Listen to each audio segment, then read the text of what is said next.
এই যে গুম করছে হাসিনা, এই যে গুম, এগুলোর আমরা জাস্টিস অ্যান্ড অ্যাকাউন্টেবিলিটি আছে, তার নামে কেস হয়েছে আইসিটিতে, তাকে আমরা এক্সট্রাডিশন চেয়েছি এবং এটা একটা লিগাল প্রসেসে তাকে, এবং আমরা পুরো সারা জাতি যদি সোচ্চার থাকি এবং এটা যদি আমরা প্রেশার রাখতে পারি, ঠিকই তাকে আনা হবে। সে আপনার মনে আছে, সে তার বাবার খুনিকে যেভাবে খুঁজে খুঁজে নিয়ে আসছে, ঠিক আমরাও আমাদের যতদিন আমাদের এই গভর্নমেন্ট আছে এবং পরবর্তী গভর্নমেন্ট সবাই মিলে,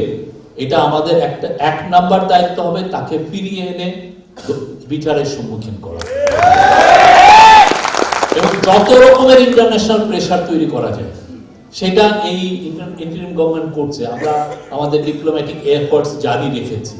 সবাইকে আমরা বলছি যে সে কত অলরেডি দেখেছেন যে তার একটা ভাগ্নি এখন মন্ত্রী নেন, ঠিক না? আমরা